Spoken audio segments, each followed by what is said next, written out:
Good morning. Am I audible? Devang?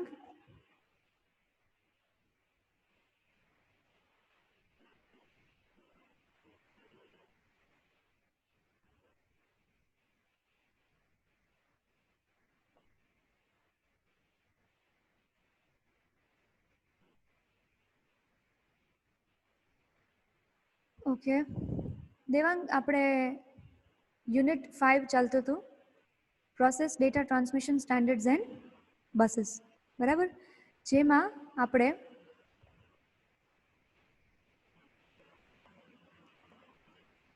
Modes of transmission મીડિયાનું classification, then transmission મીડિયામાં guided and unguided media, પછી એ બે વચ્ચેનો ડિફરન્સ, દેન અનગાઇડેડ મીડિયામાં થોડુંક ડિટેલમાં જોયું હતું ટ્વિસ્ટેડ પેર કેબલ, જેમાં shielded and unshielded twisted pair cable, એની properties, coaxial cable and fibre optic cable, આટલા આપણે કેબલ જોયા હતા. પછી આપણે ટાઈપ્સ ઓફ ટ્રાન્સમિશન જોયું હતું, જેમાં આપણે serial transmission and parallel transmission, આ બે ટ્રાન્સમિશનના ટાઈપ્સ જોયા હતા, જેમાં સિરિયલના અગેન બે ટાઈપ્સ હતા, સિન્ક્રોનસ એન્ડ એસિન્ક્રોનસ ટ્રાન્સમિશન, બરાબર? એન્ડ આપણે એના પછી સિરિયલ ટ્રાન્સમિશનના સ્ટાન્ડર્ડ્સ એન્ડ પેરેલલ ટ્રાન્સમિશનના સ્ટાન્ડર્ડ્સ આટલું જોયું હતું, બરાબર છે? તો અહીંયા સુધીના લેક્ચરમાં તમે હતા એવું હું અઝ્યુમ કરું છું. યસ, આપણે આ પણ ફિનિશ થઈ ગયું હતું, difference between serial and parallel transmission, બરાબર? આજે આપણે નવું ટોપિક સ્ટાર્ટ કરીએ છીએ. This is a totally new thing, જે આઈ થિંક આપણે અત્યાર સુધી ભણવામાં આવેલું છે નહીં ફર્સ્ટ સેકન્ડ સેમેસ્ટરમાં. હવે આપણે વાત કરીએ છીએ bus. What is a bus? First of all, જ્યારે આપણે કમ્યુનિકેશનની વાત કરતા હોય ત્યારે બસ એટલે એક એવો પાથ, જનરલ ટર્મ્સમાં કહું, જ્યારે બસ એટલે એક એવો પાથ જેના થ્રુ તમારો ડેટા જે છે એ ટ્રાન્સમિટ થાય છે. ઓકે, તો જે ઇન્ડસ્ટ્રી છે એમાં જ્યારે કમ્યુનિકેશન કરાવવાનું હોય છે, બિકોઝ હવે બધું કેવું છે, બધું ઓટોમેટિક છે, બરાબર? Everything is automatic. તમારી પ્રોસેસ ક્યાંય ચાલતી હોય, એનો જે ડેટા જે છે એ તમારા કંટ્રોલ રૂમ સુધી પહોંચતો હોય. એના સિવાય ડેટા જે છે એ વોકી ટોકી થ્રુ પણ કાંઈ કમાન્ડ આપતા હોય છે, એવું બધું અત્યારે ઇમ્પ્લિમેન્ટેડ છે. તો for that you need certain standards, you need transmission standards અને બસીસ, જે એક હવે આપણને સ્ટાન્ડર્ડની જરૂર શું કામ પડે? પ્રોટોકોલ શું હોય? પ્રોટોકોલ શું? તો કે સેટ ઓફ રૂલ્સ. ઓકે, અને આપણને સ્ટાન્ડર્ડની જરૂર શું કામ પડે? સો દેટ બધી જગ્યાએ એ એક કોમન વસ્તુ ઇમ્પ્લિમેન્ટ થઈ શકે. દેટ ઇઝ વાય આપણને એક સ્ટાન્ડર્ડની જરૂર હોય. Right or wrong? બરાબર ને દેવાંગ?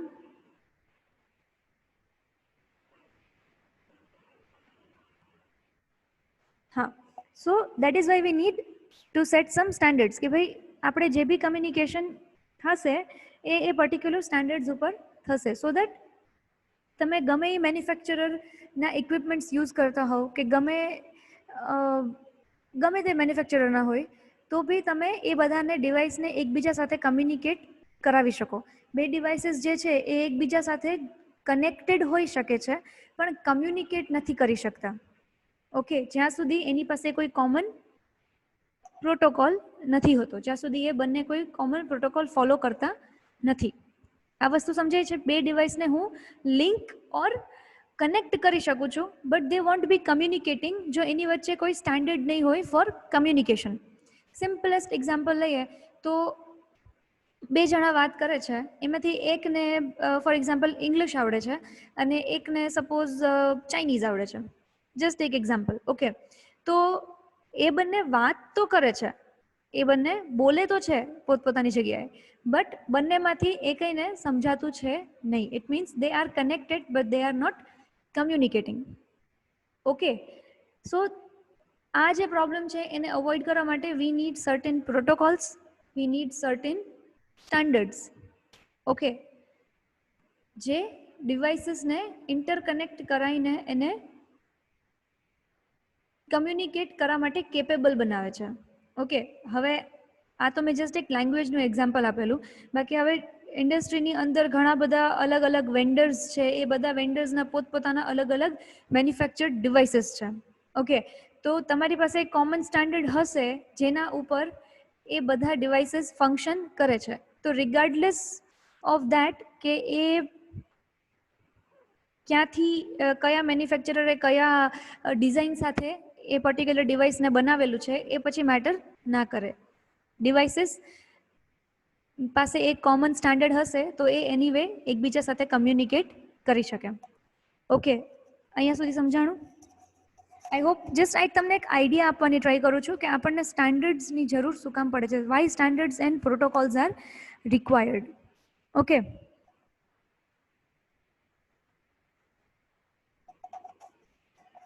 હવે આપણે ઇન્ડસ્ટ્રીયલ કમ્યુનિકેશન નેટવર્ક્સની વાત કરીએ કે જે હવે આપણે પહેલાં વાત થઈ કે ઇન્ડસ્ટ્રી હોય છે બરાબર, એની અંદર ઘણી બધી ડિફરન્ટ પ્રોસેસીસ ચાલતી હોય અને એક જ પ્રોસેસના કેટલા બધા પેરામીટર્સ જે છે એ એક તમારે મોનિટર કરવાના હોય છે બરાબર. બિકોઝ એવું નથી કે એક ઇન્ડસ્ટ્રી એક પ્લાન્ટ છે એની અંદર ખાલી એક જ પ્રોસેસ થાય છે અને એનો એક જ પેરામીટર આપણે મોનિટર કરવાનો છે. There are an number of processes going on. કોઈ એક પ્રોડક્ટ બનાવવા માટે ઘણી બધી પ્રોસેસીસ ચાલતી હોય અને એ બધી પ્રોસેસનું તમારે જે છે મોનિટર કરવી પડે છે. ઓકે, તો એના માટે you can not rely on just manual control કે તમે હરેક પ્લેસ પર જઈને ઓપરેટર બધી જગ્યાએ જઈને ચેક કરી શકતું નથી બરાબર. સો that is wear automation comes in picture બરાબર. ઓટોમેશનથી શું થાય છે, બધી પ્રોસેસીસ ઓટોમેટિક થાય છે. હવે ઓટોમેટિક થાય છે એની પાછળનું બેકગ્રાઉન્ડ શું છે તો કે તમે એના પેરામીટર્સ છે એને રિમોટલી મોનિટર કરી શકો છો, તમે એને કમાન્ડ આપી શકો છો બરાબર. સપોઝ એક બ્લાસ્ટ ફર્નેસ છે જેમાં ટેમ્પરેચર 1000 ડિગ્રી સેન્ટીગ્રેડ સુધી હોય, તો every time you can not send someone near the furnace to check the temperature બરાબર છે. તો એનો simplest and that is also time consuming બરાબર. તો એનો સિમ્પલેસ્ટ મેથડ શું છે કે ત્યાં જે કંઈ બી ટેમ્પરેચર મેજર થાય છે એના જે સેન્સર્સ છે એ સેન્સરનો ડેટા ટ્રાન્સમીટર ટ્રાન્સમિટ કરે અને કંટ્રોલ રૂમ સુધી પહોંચાડે બરાબર. પણ એ જે પહોંચાડવા માટે કંઈક મીડિયમ હશે બરાબર. હવે આ બંને ડિવાઇસીસને કનેક્ટ કરવા માટે આપણને જે વાયર્સ ને બધું લાગેલું છે બરાબર, અને આ જે કોઈ નેટવર્ક ફોર્મ થાય છે, that is where the field bus comes in picture. Okay, ત્યાં આપણે ફિલ્ડ બસનો ઉપયોગ જોઈએ. ઓકે, સો અહીંયા સુધી સમજાણું દેવાંગ?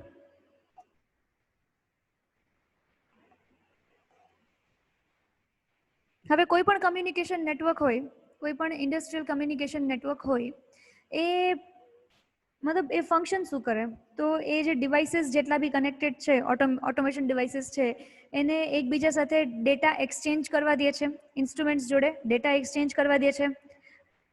દેન જે મેજર્ડ ડેટા હોય છે એને ટ્રાન્સમિટ કરે છે. પછી જે કોઈ બી કમાન્ડ આવે છે એને ઇમ્પ્લિમેન્ટ કરી શકે છે. ઓકે,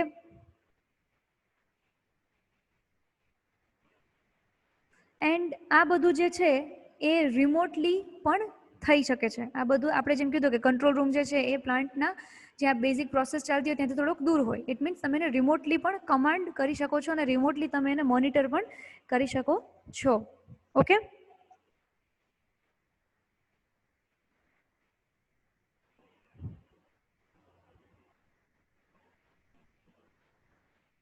સો કોઈ પણ મેજરમેન્ટ નેટવર્ક છે, કોઈ પણ મેજરમેન્ટ નેટવર્ક છે એનું બેઝિક ફંક્શન શું હોય, એનો ઉપયોગ કેના માટે થાય છે તો કે જે પ્રોસેસ સેન્સર્સ છે, એક્ચ્યુએટર્સ છે, ટ્રાન્સડ્યુસર્સ છે એની સાથે કમ્યુનિકેટ કરવા માટે.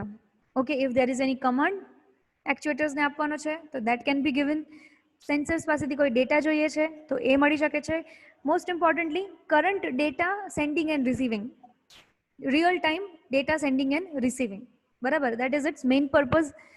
બીજી વસ્તુ છે કન્ફિગરેશન, સેટિંગ, કેલિબ્રેશન બરાબર. તો આ બધી વસ્તુઓ બી જે છે થ્રુ ધીસ કમ્યુનિકેશન સિસ્ટમ થઈ શકે છે. ઓકે, હવે આપણે વાત કરીએ ફાઉન્ડેશન ફિલ્ડ બસની. Foundation Field Bus is an all-digital, serial, two-way communication system that serves as base-level network in a plant or factory automation environment. Foundation Field Bus શું છે? It is a digital, મતલબ it functions on digital, બરાબર, and serial. આપણે આની પહેલા જોયું હતું serial transmission, બરાબર. So it is a digital and serial two-way communication system. मतलब two-way communication मतलब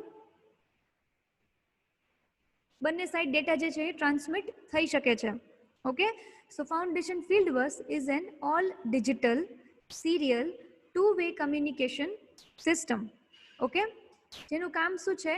it works as the base level network in a plant or factory automation environment. જ્યાં તમે ઓટોમેશન ઇમ્પ્લિમેન્ટ કરેલું છે ત્યાં it functions as a network. Foundation field bus it's a network જે અલગ અલગ ડિવાઇસીસને એકબીજા સાથે કમ્યુનિકેટ કરાવી શકે છે. ફર્સ્ટ થિંગ ડિજિટલી કમ્યુનિકેટ કરાવે છે, એન્ડ આમાં જે ડેટા ટ્રાન્સફર છે એ ટાઈપ ઓફ ટ્રાન્સમિશન કયું છે? સિરિયલ. ઓકે, અહીંયા સુધી ખબર પડી?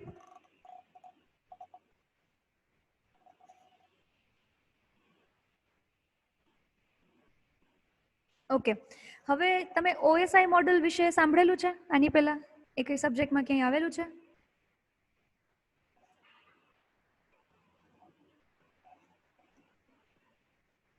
OSI model? No? Okay okay, I thought તમને આઈડિયા હશે, કોઈ વાંધો નહીં. એટલે મેં એડ નથી કરેલું. જસ્ટ એક જ મિનિટ.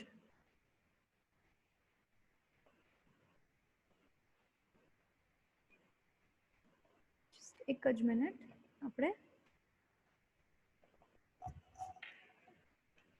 પહેલા OSI મોડલ જોઈ લઈએ. What is OSI model?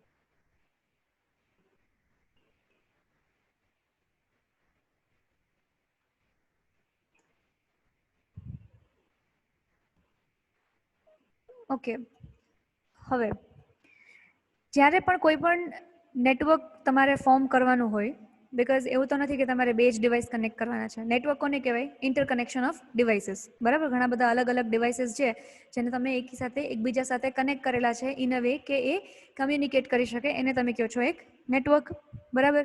તો OSI મોડલ શું છે?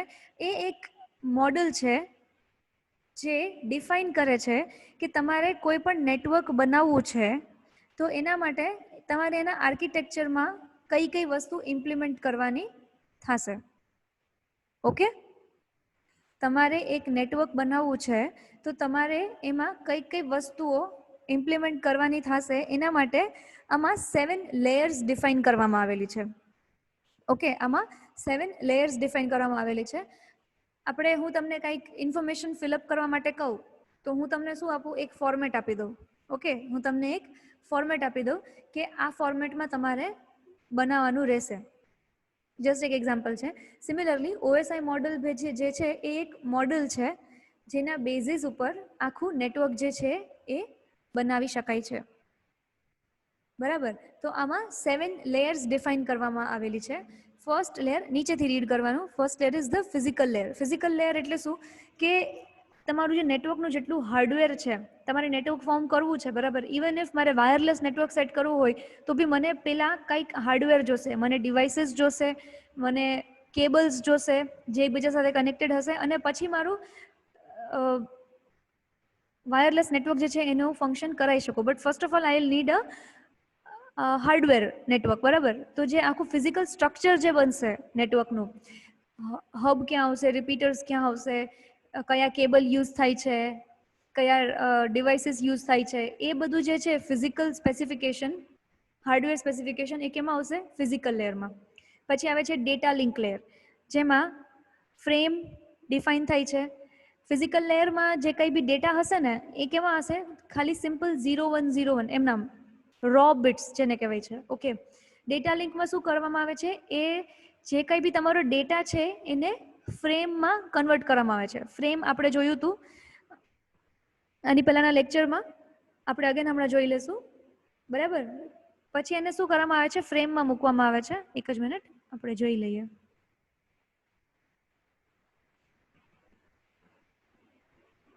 સી, આ જે નીચેનું જે છે this is the frame. Okay, અને આ જે આખું જે છે એને કહેવાય છે ડેટા પેકેટ, બરાબર.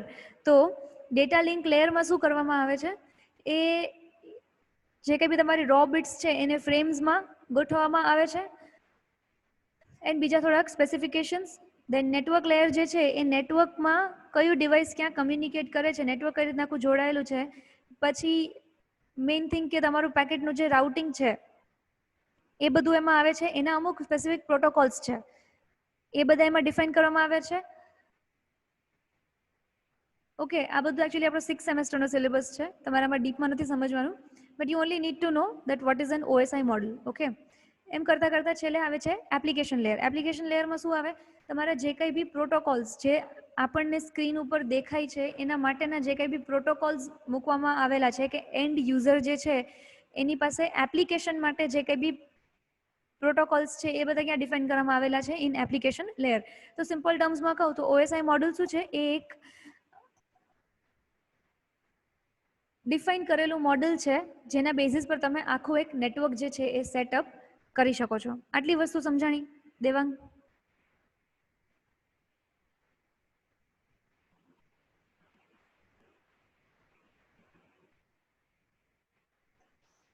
ઓકે, તો હવે ફાઉન્ડેશન ફિલ્ડ બસ જે છે એ it is also based on OSI, મતલબ not exactly based on OSI model, પણ ફાઉન્ડેશન ફિલ્ડ બસનું પણ આવી રીતના જ સિમિલરલી એક આખું નેટવર્ક આર્કિટેક્ચર, એક આખું ડિફાઇન કરેલું આર્કિટેક્ચર છે, જેમાં ઓમાં આપણે જોયું તો લાસ્ટમાં એક એપ્લિકેશન લેયર હતી અને આમાં એની બદલે એક યુઝર લેયર આપેલી છે.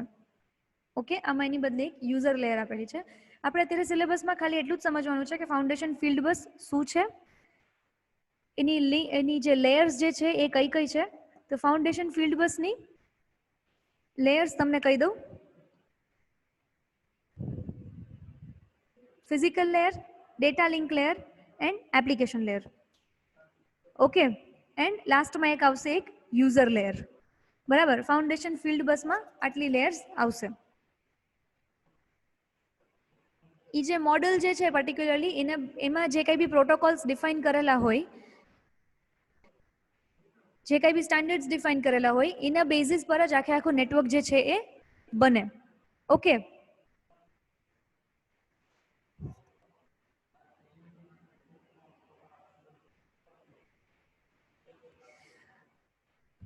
આટલું સમજાણું તમને દેવાંગ?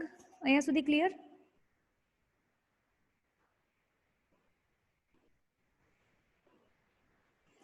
ઓકે, તો આજે આપણે અહીંયા સુધી રાખીએ.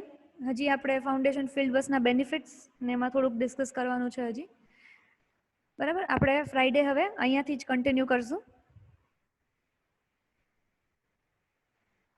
ઓકે, તમારો નેક્સ્ટ લેક્ચર હમણાં જ હશે, થોડીક જ વારમાં. Okay, you can log out now.